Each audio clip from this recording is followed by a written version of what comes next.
ومولانا محمد وعلى آل سیدنا ومولانا محمد وبارک وسلم صلاۃ و سلام علیک یا رسول اللہ۔ آج سورہ انبیاء اور سورہ حج اور سورہ مومنون کی تلاوت آپ نے سماعت فرمائی ہے۔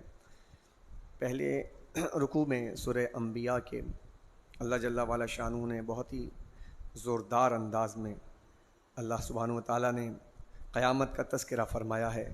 اقترب للناس حسابہم وہم فی غفلۃ معرضون، لوگوں کے حساب کا وقت قریب آ گیا اور وہ پھر بھی غفلت میں پڑے ہوئے اعراض کر رہے ہیں۔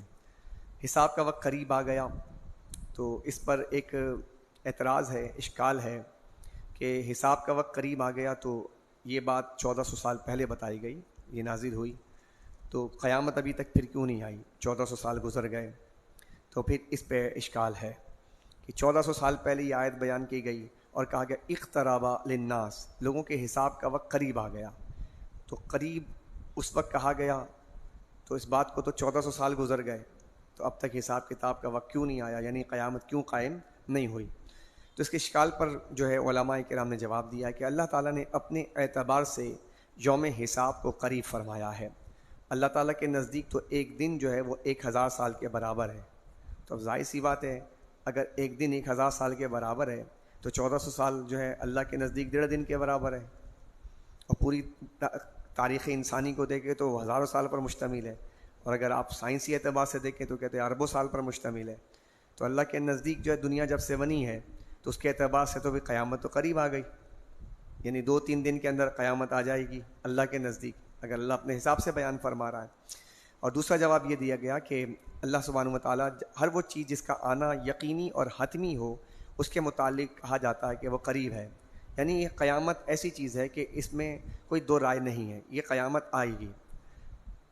اس کے بعد فرمایا کہ ما یاتیہم من ذکر من ربہم محدث الا استمعوہ وہم یلعبون، ان کے پاس ان کے رب کی طرف سے جو بھی نئی نصیحت آتی ہے وہ اس کو کھیل کود کے مشغلے میں ہی سنتے ہیں۔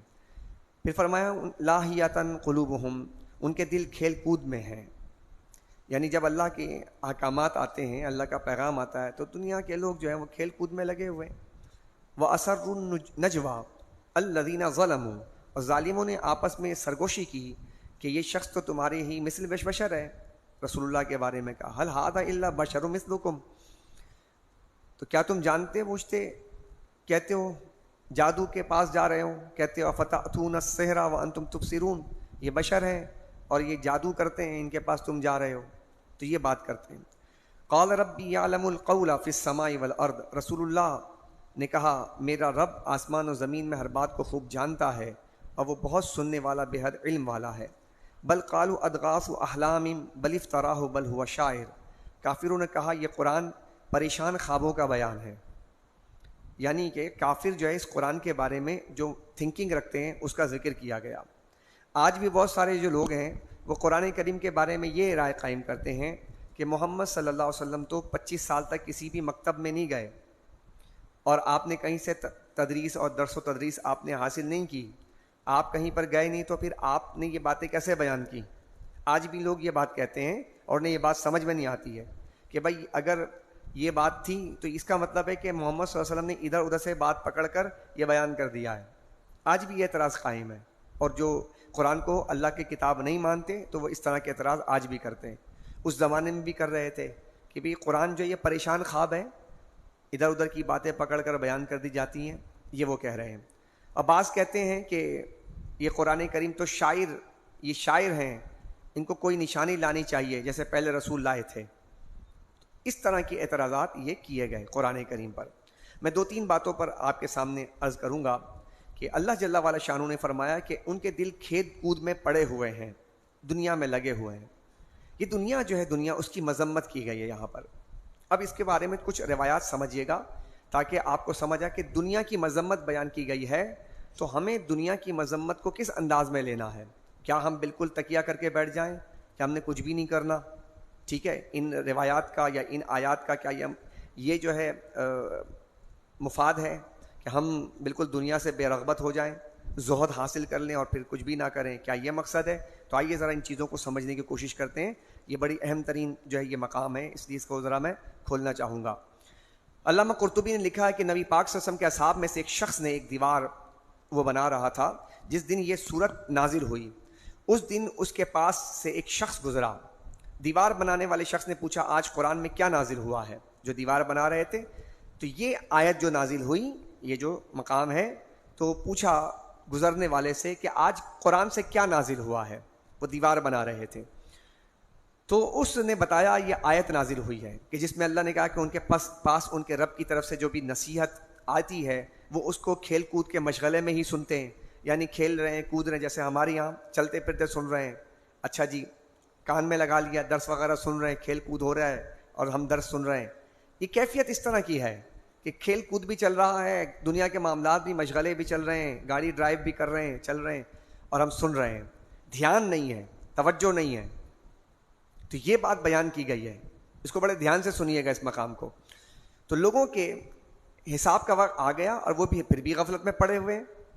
لوگوں کے حساب کا وقت قریب آ گیا، لوگ غفلت میں پڑے ہوئے ہیں. غفلت سے کیا مراد؟ دیوار بنا رہے ہیں، گھر بنا رہے ہیں، کاروبار کر رہے ہیں، حالانکہ حساب کا وقت قریب آ گیا. یہ آیت کریمہ میں جب یہ بات آئی تو لوگ اعراض بھی کر رہے ہیں. اس شخص نے اس دیوار سے اسی وقت ہاتھ جھاڑ لیے. جب یہ بات سنی نا، اب اس شخص نے جیسے دیوار بنا رہے تھے کہا کہ حساب کا وقت قریب آ گیا اور لوگ جو ہیں وہ غفلت میں پڑے ہوئے، تو انہوں نے فوراً اپنا ہاتھ کھینچ لیا کہ ہیں میں مطلب دیوار بنا رہا ہوں اور قیامت قائم ہونے والی ہے. اچھا، اور کہا اللہ کی قسم جب حساب کا وقت قریب آ گیا تو پھر یہ دیوار نہیں بنے گی، اب دیوار نہیں بنے گی، نہیں بناؤں گا میں دیوار. تو الجامع لاحکام القرآن میں امام قرطبی نے یہ واقعہ لکھا کہ جس وقت روایت، یعنی یہ روایت ہے قرآن کی، جب آیت آئی تو یہ بات بیان کی گئی. اس کے بعد حضرت عبداللہ بن عمر کا قول سنیے گا کہ رسول اللہ ہمارے پاس سے گزرے، اس وقت ہم اپنی جھونپڑی کو درست کر رہے تھے. آپ نے پوچھا یہ کیا کر رہے ہو؟ ہم نے عرض کیا یہ جھونپڑی ٹوٹ پھوٹ رہی تھی، ہم اس کی مرمت کر رہے ہیں، تو اس خدشے کے ساتھ کہ اس کی چھت گر نہ جائے. تو آپ نے فرمایا اجل اس سے بھی پہلے آنے والی ہے، مطلب تم نے موت کی تیاری کی ہے، موت تمہارے جھونپڑی بنانے سے پہلے آ جائے گی. اب یہ روایات سمجھیے گا، یہ روایت ہم بھی اپنے اوپر رکھ کے دیکھ لیں کہ ہم گھر بنانے کے لیے جا رہے ہیں اور یہ روایت ہمارے سامنے آ جائے کہ مطلب ہماری موت جو ہے وہ قریب ہے اور ہم گھر بنانے میں لگے ہوئے ہیں. اب کیا کیفیت ہونی چاہیے؟ بندہ چھوڑ دے گا اس کو، تو بولے گا میری موت قریب آنے والے، میں گھر بنانے، یعنی وہ گھر میں برت نہیں سکے گا، وہ گھر میں جا نہیں سکے گا. تو پھر کس مقصد کے لیے گھر بنایا جا رہا ہے؟ یہ دوسری روایت ہے، یہ ترمذی کی روایت تھی. ایک روایت اور سنیے گا کہ رسول اللہ صلی اللہ علیہ وسلم کا منشا یہ ہے ان روایات کا. اب یہ بات جو بیان کی گئی، جو دیوار بنا رہی تو ہاتھ چھوڑ دیا، جھوپڑی بنا رہے تھے تو ان سے کہا کہ تمہاری موت قریب آئی، تو ان روایات کا منشا کیا ہے؟ حضور کیا بتانا چاہ رہے ہیں؟ حضور صلی اللہ علیہ وسلم ان روایات میں یہ بتا رہے ہیں کہ گھر کی مرمت اور اس کی اصلاح سے پہلے اپنے نفس کی اصلاح کر لو. یہ مطلب ہے کہ تم نے کیا گھر کی اصلاح جیسے کر رہے ہو تو کیا اپنی اصلاح بھی کی ہے؟ مطلب گھر کی ٹوٹ پھوٹ تو نظر آ رہی ہے تمہیں، لیکن اپنے باطن کی ٹوٹ پھوٹ تمہیں نظر نہیں آ رہی ہے کہ تم اتنے بکھرے ہوئے ہو، اتنے منتشر ہو، نہ تمہارے تصورات صحیح ہیں، نہ تمہارے اعمال صحیح ہیں، اور تم گھر بنانے کے لیے لگے ہوئے ہو. یہ مطلب ہے. تو یہ نہیں کہ گھر نہ بناؤ، کہا کہ پہلے اپنے باطن کی اصلاح کرو پھر بناؤ گھر. بات سمجھ رہے ہیں؟ اب اس چیز کو، اب لوگ جو ہیں آج کل، ابھی میرے پاس ایک بچے نے پتہ نہیں بچا دیا، وہی کہ حضور علیہ الصلوۃ والسلام نے تراویح نہیں پڑھی، 2 دفعہ پڑھی، اور جو ہے اب وہ روایت بیان کرنے کی بات کر رہے ہیں کہ سوشل میڈیا پہ یہ بات چل رہی ہے. سوشل میڈیا پہ تو بہت کچھ چل رہا ہے. اب دیکھیے کہ پورا عالم اسلام اس وقت کیا کر رہا ہے، بس اس بات کو دیکھیے. آپ جمعیت کے ساتھ رہیے، آپ کو اتنے زیادہ گہرائیوں میں اترنے کی کیا ضرورت ہے؟ بس اتنی بات سمجھ لیجئے، پورا عالم اسلام، مکہ، مدینہ، مسجد اقصیٰ، پھر جناب ترکی اور دیگر ممالک جتنے بھی ہیں، آپ رشیا سے چلیں اور پھر پورے عالم اسلام میں چلے جائیں تو آپ کو 20 رکعت نماز تراویح جب ملے گی تو پھر آپ بتائیے کہ عالم اسلام نے کہیں سے تو لیا ہوگا نا، تو جہاں سے لیا ہے وہی بات حق ہے. لہٰذا اس میں جناب اب 2 رائے کی ضرورت کیا؟ 2 4 5 لوگ نکل کر اگر کوئی بات کر دیتے ہیں تو اس کو کان دھرنے کی ضرورت ہے نہیں ہے نا. ابھی میں کچھ چند باتیں آپ کے سامنے عرض کروں گا، اسی پرسپشن میں اتفاق ہے کہ وہ حدیثیں آ رہی ہیں. تو آج ذرا میں روایات بھی لے رہا ہوں کہ روایات کو بھی آپ سمجھیے گا کہ قرآن شریف کو سمجھنے کے لیے روایات کو لینا بھی ضروری ہے. اب سنیے گا، رسول کریم صلی اللہ علیہ وسلم نے دیکھا کہ ایک بڑی طویل حدیث ہے کہ ایک صحابی حضرت انس بن مالک بیان کرتے کہ رسول اللہ باہر نکلے، آپ نے دیکھا ایک اونچا گنبد دیکھا، تو آپ نے پوچھا یہ کس کا ہے؟ تو ایک آپ کے صاحب نے کہا یہ انصاری میں سے فلاں شخص کا ہے۔ تو حضور نے دل میں وہ بات رکھ لی کہ یہ فلاں شخص کا گنبد ہے، گھر خوبصورت بنا رہا تھا۔ جیسے ہمارے یہاں بھی باہر کے جو ہے مینا کاری خوبصورتی کر رہے ہوتے ہیں، تو ایک گنبد بنایا، گھر بنایا انصاری نے۔ تو حضور نے پوچھا یہ کس کا ہے؟ کہا یہ فلاں کا ہے۔ حضور نے یہ بات دل میں رکھ لی کہ یہ فلاں صحابی کا ہے۔ ابو داؤد کی روایت ہے۔ حضور آ گئے، اس صاحب جب آئے جن کا گھر تھا، حضور کو بتایا گیا کہ ان کا ہے، تو حضور نے اس سے منہ موڑ لیا، منہ موڑ لیا۔ ایسا کئی بار ہوا، حتیٰ کہ اس شخص نے آپ پر غضب اور اعراض کرنے کے آثار دیکھے کہ حضور ناراض ہیں مجھ سے۔ اچھا، اس صحابی کو پتہ نہ چلا کہ یہ جو ہے حضور مجھ سے یہ اعراض کیوں کر رہے ہیں، تو وہ پریشان ہو گئے۔ تو انہوں نے صحابہ سے پوچھا، کہا کہ یہ شکایت کی کہ میرے آقا مجھ سے جو ہے منہ موڑ رہے ہیں، مجھے پتہ ہی نہیں ہے۔ تو صحابہ نے کہا کہ ایک دن جا رہے تھے تمہارے گھر کے پاس سے حضور، تو تمہارے گنبد کو دیکھ کر یہ شاید ناراض ہیں۔ اس نے کہا اچھا، حضور مجھ سے اس بات پہ ناراض ہو گئے؟ وہ گئے جناب اپنا پھاوڑا کدال لے کر، انہیں جا کے گنبد برابر کر دیا، توڑ دیا، برابر کر دیا۔ اب یہ روایت کو سمجھیے گا۔ اب یہ برابر کر دیا تو حضور علیہ الصلوۃ والسلام کو بتایا کہ خبر دی، تو اس نے وہ گنبد گرا دیا۔ تو آپ نے فرمایا ہر عمارت اس کے بنانے والے پر وبال ہے۔ حضور نے اس مقام پر فرمایا، جب اس نے گرا دیا تو کہا ہر عمارت بنانے والے پر، اس کی عمارت بنانے والے پر وبال ہے، سو اتنی مقدار کے جس کے سوا کوئی چارہ کار نہ ہو۔ جتنا رہنے کے لیے ضروری ہے اتنا ٹھیک ہے، اس کے علاوہ جو کر رہا ہے وہ اس کے لیے وبال ہے۔ اب اس حدیث میں بیان کیا۔ اب ذرا سا اس زمانے کو ذرا دیکھیے گا، جس زمانے میں صرف اور صرف یہی کام ہو رہا ہے، ہائی رائز بلڈنگ، یہ بنا لو، یہ بنا لو، وہ بنا لو، جس کی طرف جناب تماشے لگے ہوئے ہیں۔ اب ان حدیثوں کا منشا کیا ہے؟ کیا حضور نے منع کیا ہے کہ نہ کرو، ایسا بالکل کرنا گناہ ہے، ناجائز ہے؟ اب ان حدیثوں کا منشا سمجھیں۔ جب لوگ بڑی بڑی عمارتیں اور بڑے بڑے بلڈنگ بنانا شروع کر دیں گے تو ان کا دل دنیا کے زیب و زینت اور دنیا کی چمک دمک میں لگا رہے گا، اور وہ اللہ کی عبادت کرنے اور اس کی یاد سے غافل ہو جائیں گے۔ انسان دنیا کی جتنی زیادہ نعمتوں سے فائدہ اٹھائے گا، قیامت کے دن نعمتوں کے مقابلے میں اتنی زیادہ عبادتیں پیش کرنی ہوں گی۔ تو اس کا مطلب یہ ہے کہ اللہ کے رسول یہ چاہتے تھے، یہ بتانا کہ تم کوئی کام کرو لیکن اللہ کے ذکر سے، اس کی عبادت سے غافل نہ ہو جاؤ۔ یہ ہے منشا، کہ بالکل تم اس میں نہ لگ جاؤ۔ اب آگے روایات جو آ رہی ہیں، ان روایات کو دیکھیے گا کہ بخاری کی روایت ہے کہ عبداللہ بن عمر بیان کرتے ہیں کہ رسول اللہ نے میرا کندھا پکڑ کر فرمایا، دنیا میں ایک مسافر کی طرح رہا کرو، یا اس طرح جیسے کوئی شخص کوئی راستہ عبور کر رہا ہو۔ اور حضرت ابن عمر کہتے ہیں کہ جب تم شام کو پاؤ تو صبح کا انتظار نہ کرو، اور جب صبح کو پاؤ تو شام کا انتظار نہ کرو۔ یعنی زندگی میں ایسے رہو کہ جیسے تم ایک مسافر کی طرح ہو، لیکن مسافر کو بھی تو کوئی بود و باش چاہیے نا۔ اب مسافر ایسا بھی تو نہیں کہ تہیے دامہ رہتا ہے، وہ بھی تو اپنے زندگی کو جتنی دیر ٹھہرے گا تو کچھ تو چاہیے ہوگا نا۔ وہ چاہیے ہے، اس کو بھی اختیار کرے، لیکن اللہ کی یاد سے غافل نہ رہے۔ یہ منشا ہے، یہ مفاد ہے۔ اچھا آگے سنیے گا، اللہ اکبر کبیرہ، درود شریف پڑھیے، اللہم صلی علی محمد وعلی آل سیدنا و مولانا محمد وبارک وسلم، صلاۃ و سلام علیک یا رسول اللہ وعلی آلک و اصحابک یا حبیب اللہ۔ حضرت ابراہیم بیان کرتے ہیں کہ حضرت عبد الرحمن بن عوف روزہ دار تھے، بڑے مالدار صحابی تھے۔ ان کے پاس افطار کے وقت کھانا لایا گیا، انہوں نے کہا حضرت مصعب بن عمیر شہید ہو گئے، وہ مجھ سے بہتر تھے، ان کو صرف ایک چادر میں کفن دیا گیا، اگر ان کا سر ڈھانپا جاتا تو ان کا پیر کھل جاتا، اگر ان کے پیر ڈھانپے جاتے تو سر کھل جاتا۔ حضرت حمزہ رضی اللہ تعالیٰ عنہ شہید کر دیے گئے، وہ مجھ سے افضل تھے، پھر ہم پر دنیا بہت کشادہ کر دی گئی۔ یہ کون کہہ رہا ہے؟ عبد الرحمن بن عوف کہہ رہے ہیں۔ اس زمانے میں، پھر اس زمانے میں جہاں کفن دینے کے صحابہ کو کفن نہیں ہوا کرتے تھے، اور اس کے بعد ہم پر دنیا کشادہ کر دی گئی۔ صحابہ کہہ رہے ہیں، عبد الرحمن بن عوف، اسی صدی میں، اسی زمانے میں یہ بات کہی جا رہی ہے، اور ہم کو دنیا کا مال و متاع ملا جو ملا، اور ہم ڈر رہے ہیں کہ ہماری نیکیوں کا اجر ہم کو دنیا میں ہی دے دیا گیا ہے۔ پھر انہوں نے رونا شروع کر دیا اور کھانا چھوڑ دیا۔ بخاری کی روایت ہے۔ یعنی مال اتنا آیا، اب کتنا مال آیا، مال کتنا آیا، توجہ چاہوں گا میں، مال کتنا آیا۔ عبد الرحمن بن عوف نے وصیت کی تھی کہ شہدائے، یعنی عبد الرحمن بن عوف رضی اللہ تعالی عنہ نے رسول اللہ کے عہد میں اپنے مال میں سے 4,000 دینار صدقہ کیا. کتنا؟ سنیے گا کتنا مال ہوگا. 4,000 دینار صدقہ کیا, پھر 40,000 دینار صدقہ کیا, پھر 40,000 دینار صدقہ کیے, پھر 500 گھوڑے سامان لاد کر اللہ کی راہ میں دے دیے. سمجھ آ رہی کچھ بات؟ یہ عبد الرحمن بن عوف جو اوپر روایت میں بیان کیا روزہ دار تھے اور بیٹھ کے یاد کر رہے تھے, رونے لگے اور ہاتھ کھینچ لیا کھانے سے. مال کتنا آیا تھا ان کے پاس, ذرا غور کیجئے گا. پھر انہوں نے 500 گھوڑے سامان لاد کر اللہ کی راہ میں دیے, پھر دوبارہ 500 اونٹنیاں اللہ کی راہ میں دے دیں. یہ ان کا عام مال تجارت کے ذریعے سے تھا. یعنی ایک دفعہ صحابہ بیٹھے تھے اور صحابہ کرام نے دیکھا کہ مدینے میں زلزلہ آ گیا ہے. تو لوگوں نے کہا کہ زلزلہ آ گیا کیا؟ تو لوگوں نے, بعض والوں نے کہا نہیں زلزلہ نہیں آیا, عبد الرحمن بن عوف کے قافلہ تجارت آیا ہے,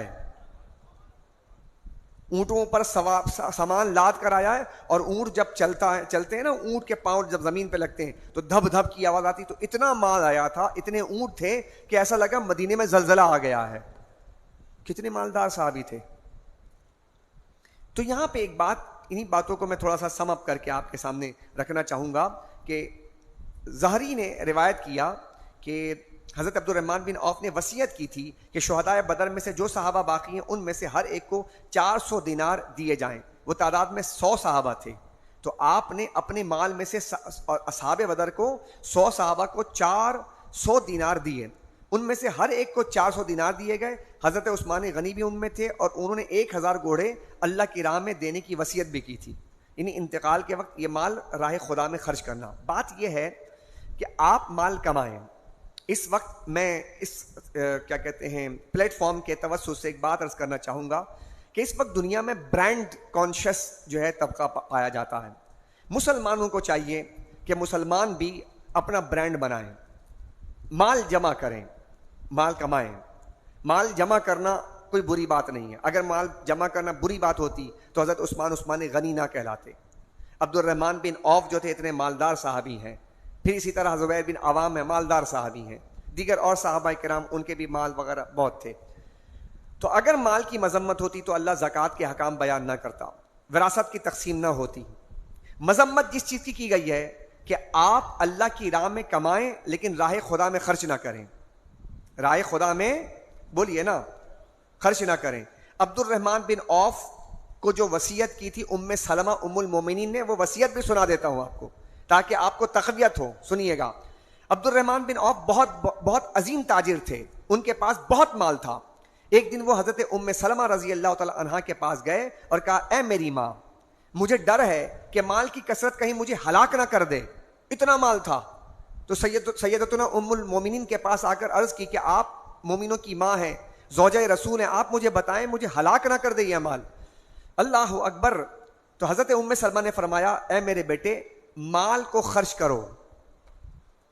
انہوں نے یہ نہیں کہا مال نہ کماؤ, کیا کہا؟ مال کو. اب یہاں سے ایک قاعدہ معلوم چل رہا ہے کہ مال کمانا مذمت کی جاتی پھر کہ تم نے کیوں کمایا, ایسا تمہیں نہیں کمانا چاہیے تھا, سب کے سب تم جناب اس سے بالکل بری و ذمہ ہو جاؤ. انہوں نے کہا کماؤ لیکن راہ خدا میں خرچ بھی کرتے رہو. اب دیکھیے مسلمانوں کو اس وقت اپنی مینجمنٹ کو دیکھنا چاہیے. ابھی اس وقت سارے جتنے بڑے برانڈ ہیں یہ یہودیوں کے کیوں ہیں؟ سارے بڑے جو برانڈ ہیں یہ انڈیا کے, ہندوستان کے کیوں ہیں؟ سارے بڑے بزنس مین جو ہیں وہ عیسائی یہودی کیوں ہیں؟ مسلمان کیوں نہیں ہیں؟ جس نبی نے تجارت کر کے باقاعدہ دکھایا, اس کے ماننے والے تجارت کی طرف راغب کیوں نہیں ہوتے؟ جس کی ماں, پہلی ماں ام المومنین حضرت خدیجۃ الکبریٰ, وہ ایک بہترین بزنس ویمن تھی اور وہ اپنا مال بھیجتی تھی تجارت کے لیے اس زمانے کے اندر, اور اتنی مالدار تھیں کہ حضور علیہ الصلوۃ والسلام پر سارا کا سارا مال خرچ کیا. تو پھر جب یہ ساری تعلیمات ہمارے سامنے موجود ہیں تو ہم پھر غریب رہنا کیوں چاہتے ہیں؟ ہم اپنے آپ کو کیوں نہیں اس راستے پہ لاتے ہیں کہ جب ہمارے پاس مال زیادہ ہوگا تو ہم غریب ممالک کی امداد کر سکیں گے, ہمارے پاس مال زیادہ ہوگا ہم اپنے غربا بھائیوں کی جو ہے مدد کر سکیں گے. تو اس کے لیے آپ آگے بڑھیے. اس وقت بہت بڑا گیپ ہے کہ بائیکاٹ چل رہا ہے. اس بائیکاٹ میں بہت سارے دماغ بیٹھے ہوئے ہیں, یہاں پر بزنس مائنڈ سیٹ ہوں گے یہاں پر, جو آپ اپنے آپ کو زنگ لگا رہے ہیں.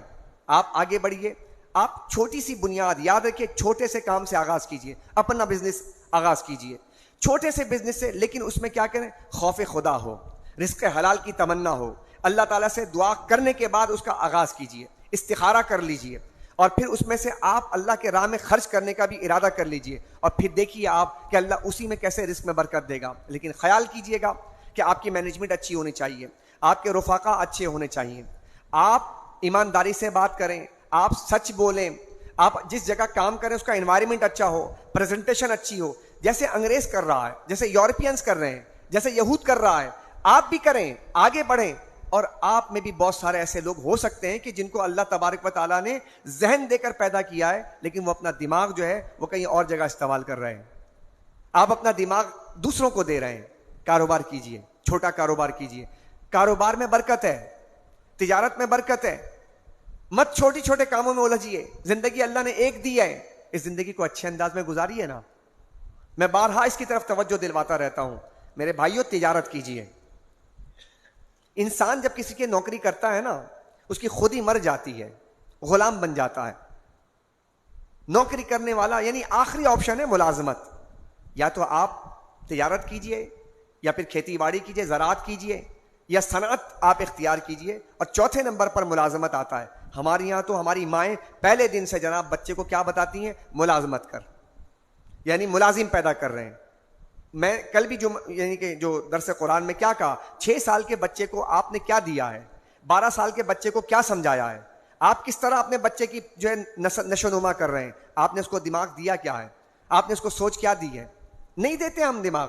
مائیں کہتی ہیں اچھا پڑھ لے, اچھا باپ بھی یہ کہہ رہا اچھا پڑھ لے, کیا کرنا ہے, فلاں انجینئرنگ کالج میں پڑھنا تو جاب ملے گی, ڈاکٹر بننا تو جاب ملے گی, فلاں کرنا تو جاب ملے گی. کریں, اگر جو لوگ حضرات تشریف فرمائیں, آپ اگر ملازمت کر رہے ہیں تو سائڈ میں سائڈ بزنس بھی کیجئے. طریقہ بتاتا ہوں. آپ اپنے مال میں سے 10% یا 20% آپ اس میں سے منحا کیجئے. کتنے, 10 یا 20% نکالیے آپ, ہر مہینے نکالیے. آپ کہیں کہ بزنس کیسے کریں مولانا صاحب, پیسے تو ہے نہیں. تو آپ کیسے نہیں کر سکتے, آپ 1 لاکھ کماتے ہیں, آپ 10,000 روپے نکالیے ہر مہینے.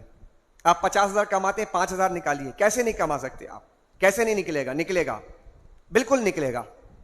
اب آپ کہیں گے کہ نہیں اتنی آمدنی نہیں ہے, تو پھر اس کا مطلب آپ 1 جاب کرتے ہیں. مت کیجئے, 2 جاب کیجئے. آپ کیجئے 2 جاب, لگائیے محنت. میں نے وہی کہا تھا نا, ایفرٹ کرنا ہے, نکلنا ہوگا, آپ کو میدان میں جانا پڑے گا. آپ صبح سے رات تک جاب کیجئے, 2 سال کی مار ہے, 2 سال کیجئے, پیسے نکالیے. 20%, 10% اپنے آمدنی کے 20% بالکل نکال کے علیحدہ کر دیں. آپ نہ خرچ کیجئے آپ کہیں پر بھی, اپنی عیاشیاں چھوڑ دیں 2 سال کے لیے. کپڑے مت بنائیں زیادہ, صوفے مت رکھیں گھر کے اندر, مت عیاشیوں کے سامان رکھیں. آپ کیجئے. جب آپ کے پاس تھوڑا سرٹن اماؤنٹ آ جائے تو پھر آج آن لائن بزنس ہے, آن لائن کام چل رہے ہیں, انویسٹمنٹ کیجئے, سلیپنگ پارٹنر بن جائیے, کیجئے. کیسے نہیں نکلیں گے آپ, نکلے گا, اسی میں سے راستے نکلیں گے.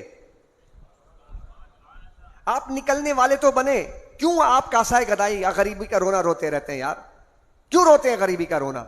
ہے آپ کے پاس صلاحیت, ہے آپ کے پاس وسائل ہیں, آپ کوشش تو کیجئے, اپنے گھر والوں کو سمجھائیں, سمجھانا پڑے گا.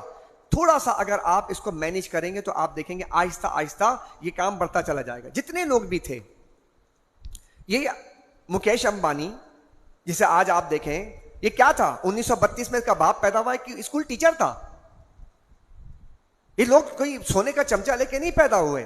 میں ایک بات کہہ رہا ہوں کہ بہت سارے آپ کی مثالیں ہیں جو آج بہت دنیا کا 10 بڑے مالداروں میں اس کا شمار ہوتا ہے. کیسے کیا, سوچا ہوگا, کیا ہوگا.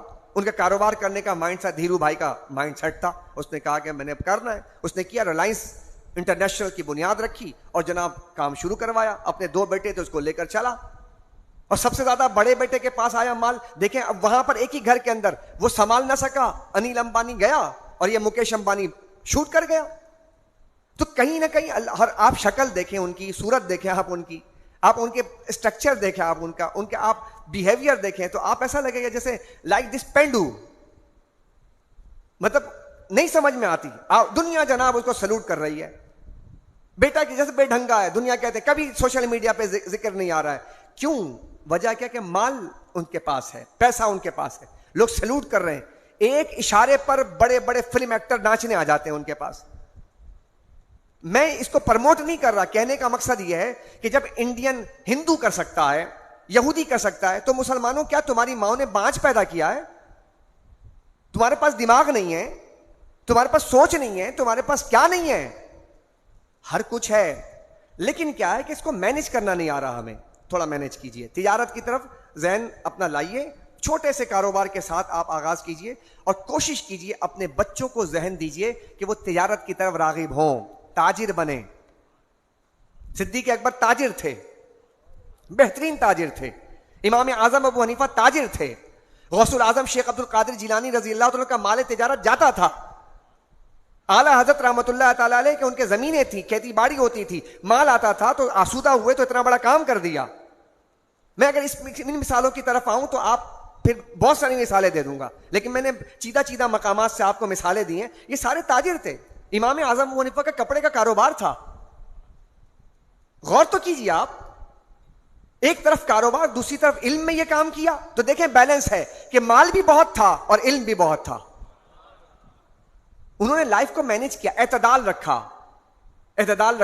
ادھر جناب خیر خائی بھی چل رہی تھی, رزق بھی چل رہا تھا, آسودگی بھی تھی, معاشی آسودگی بھی تھی, دوسری طرف علم کے جناب دریا بہا رہے تھے. تو یہ تھا نا, ہے, ہو سکتا ہے, بیلنس کیا جا سکتا ہے. لیکن ہمارے کیا کریں, شومی قسمت. اگر آپ کرتے ہیں یہاں تو کوئی مولوی, اب امام اعظم ایک عالم مجتہد تھے, اب وہاں کوئی نہیں کہہ رہا ارے بھائی بڑے مزے آ رہے ہیں بھائی ان کے, تو ہمارا تو مزاج یہ بن گیا تو آپ بھی مزے کرو. اب کوئی عالم ہمارے یہاں ماشاءاللہ کچھ عالم علماء ایسے ہیں جو انہوں نے اپنے آپ کو مینج کیا اور انہوں نے ایک اچھی ڈاک بیل ڈالی. ہمارے یہاں لوگ ارے فلاں عالم کو دیکھے وہی ویگو میں بل رہے ہیں, بڑے مزے آ رہے ہیں. ہمارے ایگو اور ویگو یہ دونوں نے بڑا جو ہے نا مسئلہ کھڑا کر دیا ہے. ایک تو ایگو بھی ختم نہیں ہو رہی, ویگو کی بحث بھی ختم نہیں ہو رہی. بھائی کریں نا, آپ اس کو دوسرے کو کیوں دیکھ رہے ہیں؟ آپ بھی کیجئے, اس کے بعد ویگو آپ بھی لے لیجئے. یہ بری بات تو نہیں ہے نا کہ وہ ایک عالم بھی ہے, دین کا کام بھی کر رہا ہے, ویگو میں بھی آ رہا ہے, تو اچھی بات ہے. یہ تو سمجھ آ رہی بات, پازیٹیو بات ہے. ہمیں ہر چیز کو پازیٹیو لینا چاہیے. تو میری گزارش آپ سے ہے حضرات محترم کہ آپ حضرات جو اس طرف توجہ دیجیے, اپنے بچوں کا ذہن بنائیں, مائیں ذہن بنائیں. مائیں اپنے بچوں کو بچپن سے غلامانہ ذہن مت دیں, سوچ مت دیں. یہ آج ابتدائی طور پہ جو بیان کیا گیا, تو جس چیز کی مذمت کی گئی ہے کہ بندہ جناب جس میں ہم لگے ہوئے ہیں, حقیقت میں اس کی مذمت کی گئی ہے کہ آپ مسجد میں آتے نہیں ہیں, فجر میں ابھی آتے ہیں آپ لوگ, تو اس کا کیا مطلب, پریکٹس ہے یا نہیں ہے؟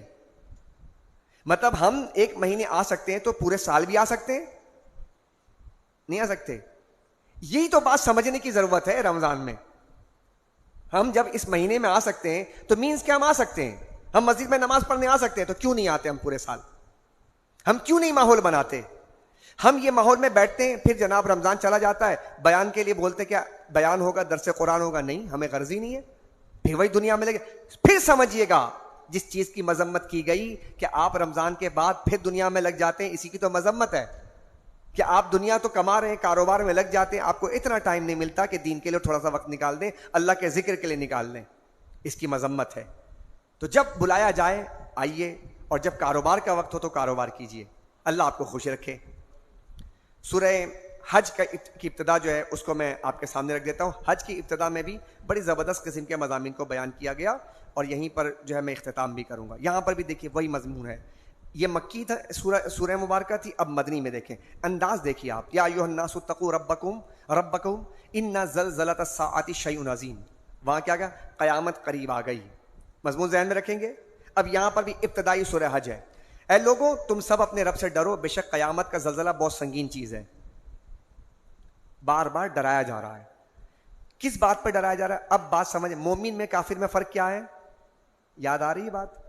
کافر موت سے ڈرتا ہے, مومن موت سے نہیں, جواب دہی سے ڈرتا ہے. جواب دہی کیا ہے؟ کہ بے شک قیامت کا زلزلہ بہت سنگین ہے, اللہ سے ڈرو. اب ڈرایا کیا جا رہا ہے؟ کہا جا رہا ہے قیامت آئے گی, اللہ سے ڈرو. پوچھا جائے گا قیامت میں تمہیں ایک ایک بات پوچھی جائے گی تم سے. اچھا ہوگا کیا اس دن؟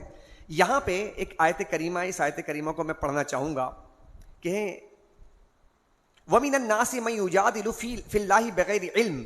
بعض لوگ اللہ کے متعلق بغیر علم کے جھگڑا کرتے ہیں اور ہر سرکش شیطان کی پیروی کرتے ہیں, جس کے متعلق لوح محفوظ میں یہ لکھا جا چکا ہے کہ جو اس کو دوست بنائے گا، گمراہ لوگوں کو دوست بنائے گا، وہ اس کو گمراہ کر دے گا، اور اس کے لیے بھڑکتی ہوئی آگ کا عذاب اللہ نے تیار کر رکھا ہے۔ بد مذہبوں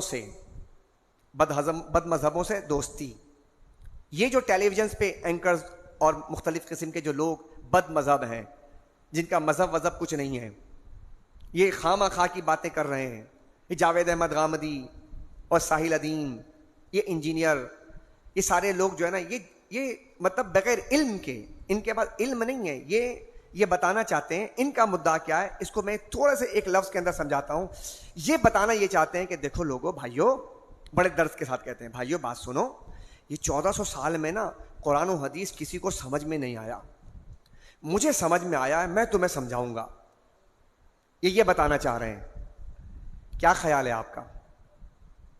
میں نے ان کی پوری بات لپیٹ کے بتا دی ہے کہ یہ کیا کہنا چاہتے ہیں۔ یہ 1400 سال میں کوئی آدمی ایسا نہیں آیا جس کو قرآن و حدیث سمجھ میں آئی تھی۔ میں ہوں کہ جبریل براہ راست میرے پاس آئے ہیں، یہ سارے کے سارے لوگ ایسے ہی فارغ تھے، میں جو دین سمجھا نا یہ اصل دین ہے، فارغ ہیں یہ سارے لوگ، یہ لوگوں نے کچھ کام نہیں کیا۔ یہ بتانا چاہ رہے ہیں۔ کیا آپ کا من اس بات کو تسلیم کرتا ہے؟ نہیں کرتا۔ سنیے گا حدیث بھی آپ، تاکہ آپ کو سمجھ میں آ جائے کہ حضور نبی کریم علیہ الصلوۃ والسلام کیا فرماتے ہیں۔ حضور کو سب باتیں پتہ تھی، سب باتیں بتا چکے ہیں، بس تھوڑا سا آ جائیے، میں آج زیادہ ٹائم نہیں لوں گا، بس انہی باتوں پہ اکتفا کر لیتا ہوں۔ صحیح مسلم کی حدیث ہے، مقدمہ میں حدیث موجود ہے۔ حضرت ابو ہریرہ بیان کرتے کہ رسول اللہ نے فرمایا، ان قریب میری امت کے آخر میں ایسے لوگ ظاہر ہوں گے جو تم سے ایسی باتیں کریں گے جو تم نے سنی نہیں ہوں گی۔ جی سن لیجئے بات، یہ کوئی نئی بات نہیں، حضور نے بتا دیا ہے۔ غامدی صاحب، ساحل ادیم صاحب، انجینئر مرزا صاحب، یہ جو باتیں کر رہے ہیں کہ نئی باتیں کر رہے ہیں، اچھا کیا آپ کا پرسپشن کیا بنتا ہے؟ یار یہ مولویوں نے ہمیں بتایا کیوں نہیں، ہم نے سنی نہیں، یہی باتیں بن رہی ہیں۔ حدیث سنیے گا پھر، حضور نے فرمایا تم سے ایسی باتیں کریں گے جو تم نے سنی نہیں ہوں گی، نہ تمہارے باپ دادا نے، نہ تم ان سے دور رہنا، تم ان سے دور رہنا، وہ تم سے دور رہیں، ایک دوسرے سے دور ہو جانا، ان کے قریب مت جانا۔ حضور نے فرما دیا تھا، مرضی ہے آپ کی، ہمارا کام بتانا ہے۔ ہم ان کے ہاں ہے باصلاحیت، ساحل ادیم، انجینئر اور جتنے یہ غامدی ہیں، مطلب جو ہے نا جینیس لوگ ہیں، لیکن کاش کہ اگر یہ قرآن و حدیث کی صحیح ترویج و اشاعت میں لگاتے تو کتنا بڑا کام ہو جاتا۔ آپ گمراہ کرنے میں لوگوں کو لگا دیا، آپ نے الجھا دیا ہے، لڑوا دیا ہے۔ اور پھر یہی بات میں کروں گا کہ دیکھیے کہ جتنے بڑے یہ جو ہمارے مین اسٹریم میڈیا کے جو لوگ ہیں، سیٹھ لوگ میں سے کھلواڑ مت کرو، دین کو کھلواڑ نہ بناؤ۔ یہ مت کرو کہ جناب جو ہے نا یہ مکتبہ فکر آپس میں لڑوا رہے ہیں۔ دیکھیے مکتبہ فکر تو کب سے چلے آ رہے ہیں، مکتبہ فکر تو کب سے چلے، یہ کوئی نئی بات تو نہیں ہے نا بھائی۔ جس کو جس مکتبہ فکر سے تعلق ہے وہ مسئلہ جا کے اپنے مکتبہ فکر سے پوچھ لے۔ آپ ٹیلی ویژن پہ لڑوا کیوں رہے ہیں؟ لڑوا کے آپ رمضان شریف میں کیا رمضان شریف میں یہ ماحول بنایا جا رہا ہے کہ لوگ قرآن سے دور ہو جائیں، لوگ ان بحثوں میں پڑ جائیں، لوگ یعنی کہ آج میرا نوجوان مجھے پرچی دے رہا ہے تو میں ان لوگوں سے کہتا ہوں شرم سے ڈوب مرنے کا مقام ہے تم لوگوں کے لیے۔ کیسے امتی ہو تم، شرم مگر تم کو نہیں آتی کہ تمہیں قرآن کے قریب لانا تھا، تم نے 20 اور 8 کے چکر میں لگا دیا لوگوں کو، تم نے جناب اس میں شتر مرغ اور فلاں کی بحث میں لگا دیا لوگوں کو۔ کب سیکھیں گے یہ قرآن؟ کتنی عظیم ترین آیات آ رہی ہیں، یہ آپ مجھے بتائیں، اللہ کی قسم کھا کے بتائیں، پورے رمضان کے علاوہ کبھی قرآن کریم کو سننے کا سیکھنے کا موقع ملتا ہے؟ اگر ہم اس رمضان کو بھی ان فضولیات میں اگر ضائع کر دیں تو آپ مجھے بتائیں کتنا بڑا نقصان ہوگا ہمارا، اور ہو رہا ہے ہمارا نقصان۔ تو اس لیے یہ کھلواڑ مت کرو، ٹیلی ویژن پہ تم اپنے ریٹنگ بڑھانے کے چکر میں یہ کام مت کرو کہ لوگوں کو قرآن سے دور کرو گے۔ تو پھر سن لو وعید، جو قرآن سے دور کریں گے نا لوگوں کو تو ان کے لیے اللہ نے دردناک عذاب تیار کر کے رکھا ہے۔ یہ سازش ہے قرآن سے دور کرنے کی۔ تو حضرات ان کے بارے میں جو روایت میں نے بیان کی اس کے بارے میں آپ نے سن لیا۔ ایک اور حدیث سنیے گا، یہ بھی مقدمہ صحیح مسلم میں حدیث ہے۔ حضرت ابو ہریرہ بیان کرتے کہ رسول اللہ نے فرمایا آخری زمانے میں دجالوں اور کذابوں کا ظہور ہوگا. آخری زمانے میں دجالوں کا اور کذابوں کا. کذاب کسے کہتے ہیں؟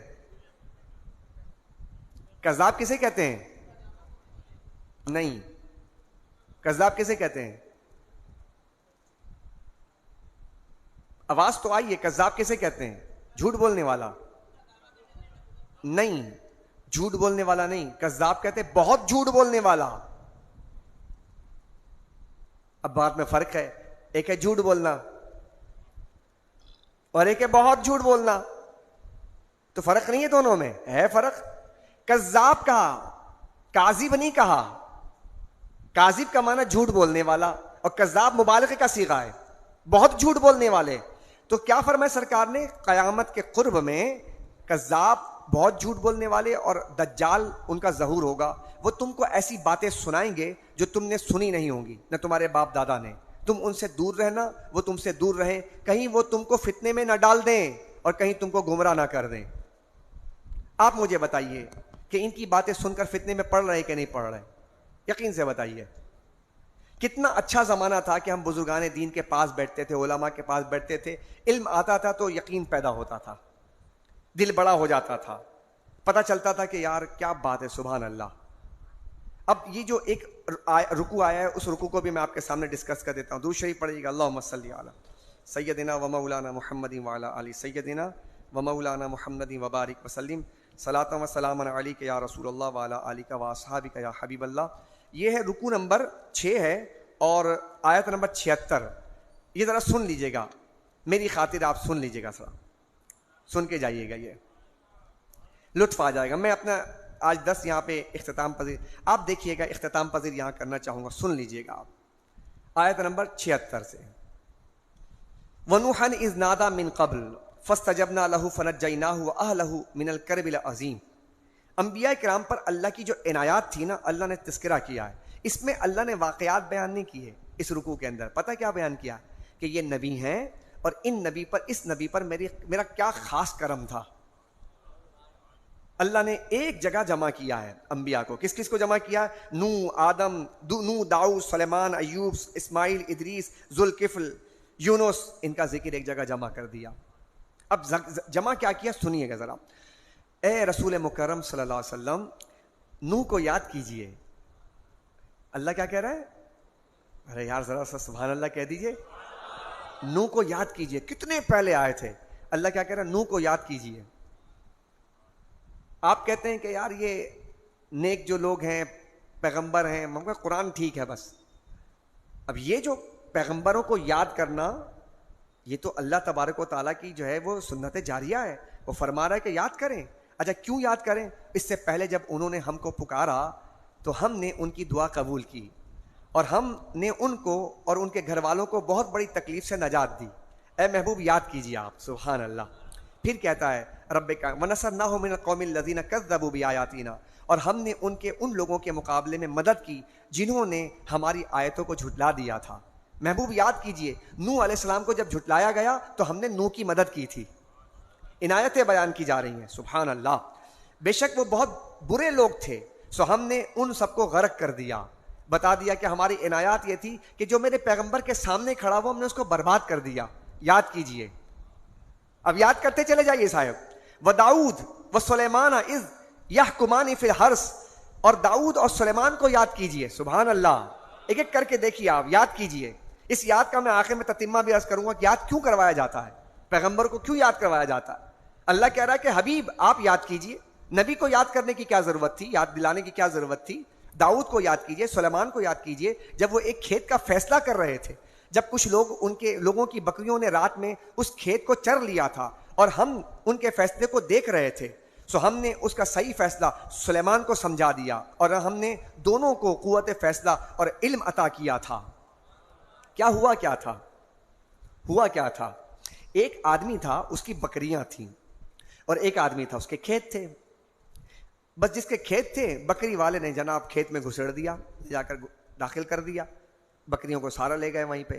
بکریوں نے جا کے تہس نہس کر دیا، کھا گئی ساری بکریوں نے، سارا کھیت اجاڑ دیا، برباد کر دیا. اب مسئلہ لے کر آئے دونوں کے دونوں. کہنے لگے یہ اس کی بکری ہے, یہ میرا کھیت تھا, اے داؤد ذرا فیصلہ کیجئے کہ یہ کیا کیا جائے. داؤد علیہ السلام نے ابتدائی طور پہ فیصلہ کیا کہ بکری والے سے کہا کہ بھائی تم ساری بکریاں اس کو دے دو. فیصلہ ہو گیا. سلیمان علیہ السلام کے پاس وہ شخص گیا بکری والا, کہا کہ بھائی دیکھیں داؤد علیہ السلام کے پاس یہ مسئلہ لے کر گئے تھے تو انہوں نے یہ فیصلہ سنا دیا ہے کہ ساری بکریاں دے دیں. سلیمان علیہ السلام اپنے والد محترم کے پاس آئے, عرض کی بابا جان ابا جان اس کے علاوہ بھی ایک فیصلہ ہے جو یعنی کیا جا سکتا ہے. انداز دیکھیے آپ, ایک اور اس کا حل ہے, سلوشن ہے, وہ کیا جا سکتا ہے. تو داؤد علیہ السلام نے پوچھا وہ کیا ہے؟ کہا کہ ایسا کیا جائے کہ جس کا کھیت اجڑ گیا ہے اس کو پتا ہے میرا نقصان کتنا ہوا ہے, اور بکری والے کو پتا ہے کہ میری بکریاں کتنی ہیں. تو ایک کام کیجئے کہ کھیت والے کو بکریاں دے دیں, اور جو بکری والا اس کو کہیں کہ کھیت کا جو نقصان ہوا ہے جب تک کہ یہ اناج نہ آ جائے تم یہاں محنت کرو, اور جب تک کہ یہاں اناج نہیں آتا تو جو وہ کھیت والا ہے ان بکریوں کے اون سے, دودھ سے, اس کے بچوں سے استفادہ کرتا رہے, پروفٹ لیتا رہے.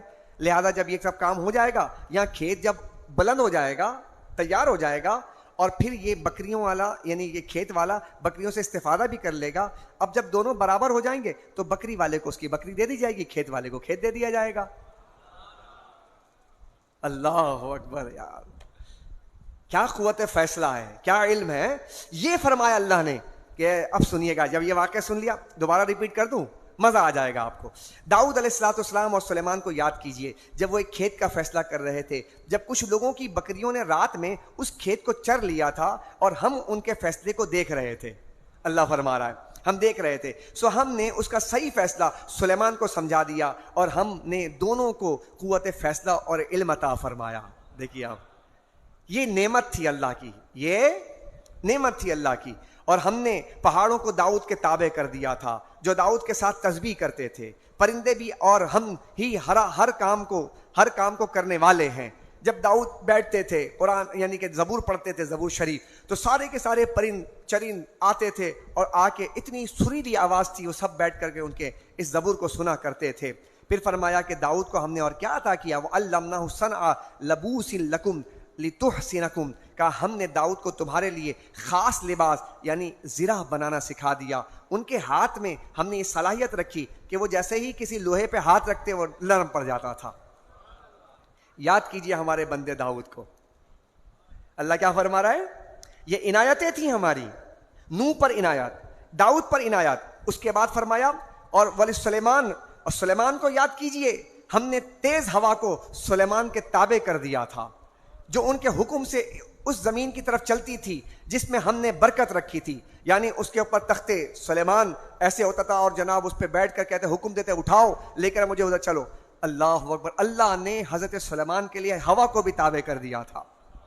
اللہ اکبر. اور ہم ہر چیز کو خوب جاننے والے ہیں, اور کچھ جنات بھی ان کے تابع کر دیے تھے. جنات بھلا کسی کے قابو میں آئے؟ کہا کہ ہم نے ان طاقتور جنات کو بھی سلیمان کے تابع کر دیا تھا جو ان کے حکم سے غوطہ لگاتے تھے اور اس کے سوا بھی کام کرتے تھے, اور ہم ہی ہیں ان کی نگرانی کرنے والے. ان سب کے پیچھے ہم تھے, یہ طاقت ہم نے دی ہے, یہ عنایت ہماری تھی. یہ بار بار بتایا جا رہا ہے. حبیب دو جہاں, یہ سب کچھ ہم نے کیا تھا. فَاسْتَجَبْنَا لَهُ فَكَشَفْنَا مَا بِهِ, سو ہم نے ان کی دعا بھی قبول کر لی. اچھا اس کے بعد کہا اور ایوب کو یاد کیجئے. سبحان اللہ, کس کو یاد کیجئے؟ ایوب علیہ السلام کو یاد کیجئے. جب انہوں نے اپنے رب کو پکارا, بے شک مجھے سخت تکلیف پہنچی ہے اور تم سب رحم کرنے والوں سے زیادہ رحم فرمانے والا ہے, سو ہم نے ان کی دعا قبول کی. بس ان کو جو تکلیف تھی اس کو ہم نے دور کر دیا اور ہم نے ان کو اپنی رحمت سے پہلے سے دگنے اہل و عیال عطا فرما دیے. ان کے اہل و عیال مر گئے تھے, انتقال کر گئے تھے, مال و اسباب ختم ہو گیا تھا, ایک سخت ترین جسم میں تکلیف علیحدہ, مال و اسباب چھننا علیحدہ. جب انہوں نے اللہ سے دعا کی تو اللہ نے فرمایا ہم نے ان کی دعا سن لی, ان کی دعا قبول کر لی. ہم نے ان کو صحت بھی عطا کی اور پہلے سے زیادہ ان کے جو اولاد انتقال ان کو زندہ بھی کر دیا, اور ان کو جناب ہم نے شفا والے غسل والے پانی سے شفا کے لیے ہم نے غسل کروایا, اس پانی سے ہم نے شفا بھی عطا کر دی. ہم نے دیکھو ایوب کے ساتھ کیا کیا. اللہ سبحانہ و تعالیٰ فرماتا ہے کہ اور یہ عبادت کرنے والوں کے لیے نصیحت ہے جو عبادت کرنے والے ہیں. پھر فرمایا اسماعیل, ادریس اور ذوالکفل. ذوالکفل کا مزار بھی عراق میں ہے, ایوب علیہ السلام کا مزار بھی عراق میں. گناہگار و سیاکار مجھ کو الحمدللہ یہ توفیق ملی کہ میں ان کے مزار شریف پہ حاضر ہوا ہوں. الحمدللہ مزہ آتا ہے جب ایسے پیغمبروں کا ذکر آتا ہے قرآن میں، اور جب آپ نے آنکھوں سے دیکھا ہو تو ایسا منظر سامنے آ جاتا ہے. سبحان اللہ. اور ایوب علیہ الصلوۃ والسلام کے مزار شریف پر اجتماعی ذکر کی بھی ہمیں توفیق ملی. کیا بات ہے، جب ذکر ہو رہا تھا پیغمبر کے قبر پر تو کیا بات ہے کہ اللہ کی رحمتیں ایسے نازل ہو رہی تھیں، ایسا لگ رہا تھا ہم کہیں اور بیٹھے ہوئے اللہ کا ذکر کر رہے ہیں. سبحان اللہ، کیا بات ہے جناب. اسماعیل کو یاد کیجئے، ادریس کو یاد کیجئے، ذوالکفل کو یاد کیجئے، یہ سب صبر کرنے والے تھے. وَأَدْخَلْنَاهُ فِي رَحْمَتِنَا، اور ہم نے ان سب کو اپنی رحمت میں داخل کر لیا تھا. اس سارے پیغمبر کو یاد کیا. پھر فرمایا کہ آپ یاد کیجئے ذوالنون کو، یونس علیہ السلام کو یاد. دیکھیں یہاں پہ کیا ہے، یونس علیہ السلام کے 4 مقام پر نام آئے. 2 جگہ پر آئے یونس، ایک جگہ ہے ذوالنون اور ایک جگہ ہے صاحب الحوت، صاحب الحوت یہ آیا. یہاں پہ وذنون. اب ذنون کون ہے؟ اب دیکھیے واضح نہیں ہوگی بات جب تک کہ آپ مفسرین کی طرف نہ جائیں، روایات کی طرف نہ جائیں. ذنون کون ہے؟ نون مچھلی والے. تو مچھلی والے سے کون؟ یونس علیہ السلام جو مچھلی کے پیٹ میں تھے. کہا کہ یاد کیجئے جب وہ اپنی قوم پر غضبناک ہو کر نکلے تو انہوں نے یہ گمان کیا کہ ہم ہرگز ان پر تنگی نہیں کریں گے. پھر انہوں نے تاریکیوں میں پکارا، تیرے سوا کوئی عبادت کا مستحق نہیں ہے. وہ تاریکیاں 3 تاریکیاں تھیں، ایک سمندر کی تاریکی، ایک رات کی تاریکی، ایک مچھلی کے پیٹ کی تاریکی. اور تینوں تاریکی میں جب انہوں نے اللہ کو پکارا تو اللہ کیا فرماتا ہے؟ لا الہ الا انت سبحانک انی کنت من الظالمین. جب انہوں نے پکارا تو ہم نے کیا؟ فاستجبنا لہ، تو ہم نے ان کی پکار سن لی. یہ بتایا جا رہا ہے کہ لوگوں تم تو زمین پر بیٹھ کر اللہ کو پکار رہے ہو، جب ہمارے پیارے تاریکیوں کے اندر جاتے ہیں، سمندر کی تاریکی، پھر مچھلی کے پیٹ کی تاریکی، رات کی تاریکی، جب وہاں پکارتے ہیں تو کیا ہم نہیں سنتے؟ اللہ یہ فرما رہا ہے ہم نے ان کی بھی سن لی تھی، تو تمہاری کیوں نہیں سنیں گے؟ فاستجبنا لہ، تو ہم نے ان کی پکار سن لی، ان کو غم سے ہم نے غم سے نجات دے دی. اور ہم اسی طرح مومنوں کو نجات دیتے ہیں. سبحان اللہ. یہ سب تقویت دے رہی نہیں دے رہی آپ کو؟ پیغمبروں کا ذکر ایک ساتھ کیا ہے، ایک ساتھ کیا ہے. پھر کیا؟ وزکریا، یاد کیجئے زکریا کو. سبحان اللہ. اذ نادا ربہ، جب انہوں نے اپنے رب کو پکارا. یہ سارے کون لوگ تھے؟ ایک مچھلی کے پیٹ میں پکار رہے ہیں، ایک کو اولاد نہیں ملی وہ پکار رہے ہیں. ہر کوئی ایک دیکھ. نوح علیہ الصلوۃ والسلام سامنے 950 سال تبلیغ کی ہے، ماننے کے لیے تیار نہیں ہے. اللہ نے کہا کشتی بنائے، کشتی بنائے تو کہتے ہیں دیکھو مذاق اڑاتے ہیں، خشکی پہ کشتی بنائی جاتی ہے، بولو براز کر دیا، ان کا مذاق اڑایا. یہ سب ہوتے رہے. اللہ نے کہا کیا ہوا پھر؟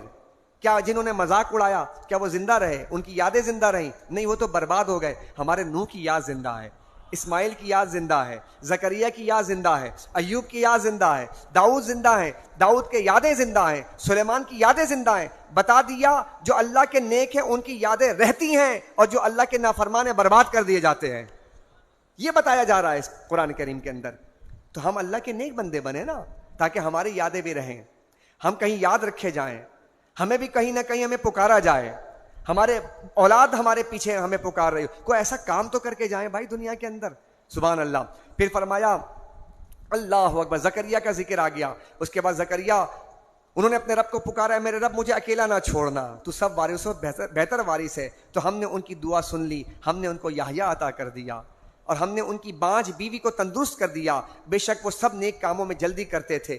آج اگر کسی کا اولاد پیدا نہ ہو تو ڈاکٹروں کے پاس ادھر ادھر جاتے ہیں. انہوں تو کہیں جانا بھی نہیں پڑا، انہوں نے اللہ سے دعا کی، اللہ نے دعا سن لی اور سارے معاملات سیدھے فرما دیے. سبحان اللہ. اللہ کارساز ہے. اللہ تعالیٰ جو ہے وہ غموں کو دور کرتا ہے، مداوا ہے اس کے پاس، وہی ہے، وہی حاجت روا، وہی مشکل کشا ہے. اسے پکاریے، اس سے آپ مانگیے. اس کا فائدہ کیا ہوتا ہے پیغمبروں کے یاد کا؟ کہ آپ اگر سکون آپ کو نہ ملے، گھبراہٹ ہو جائے، پریشانی ہو جائے، مائگرین پین ہو جائے آپ کو، تو آپ اللہ کے نیک بندوں کا ذکر کر لیا کیجئے. آپ ان کے جو ہے نا کوئی کتاب وغیرہ لے لیں، اللہ کے پیارے بندوں کو پڑھا کریں. آپ یقین جانیں ان کے پڑھنے میں، ان کی یاد میں تسکین ہے، تسکین جاں ہے. ابھی میں بیٹھ کے پڑھ رہا تھا آپ کے سامنے تو ایسا محسوس ہو رہا تھا کہ اندر سکون انڈیلا جا رہا ہے، سکون انڈیلا جا رہا ہے. آپ کو سننے میں مزہ نہیں آیا؟ سامعین آپ کو بھی مزہ آیا ہوگا. تو آپ کبھی بھی گھبرائے نہ، پریشان نہ ہو. جب کوئی مسئلہ آئے تو اللہ کے نیک بندوں کو پڑھا کریں، ان کی زندگیوں کو پڑھا کریں. آپ یقین جانیے گا آپ زندگی پڑھیں گے، نہ گولی کھانے کی ضرورت پڑے گی آپ کو، نہ ڈاکٹر کے پاس جانے کی ضرورت پڑے گی. سارا غم اللہ دور فرما دے گا. اللہ تعالیٰ ان بزرگوں کے، ان انبیاء کرام کے اور اپنے پیاروں کی برکتیں ہمیں عطا فرمائے. اللہم ربنا تقبل منا انک انت السمیع العلیم وتب علینا یا مولانا انک انت التواب الرحیم. سبحان ربک رب العزت عما یصفون وسلام علی المرسلین والحمد للہ رب العالمین.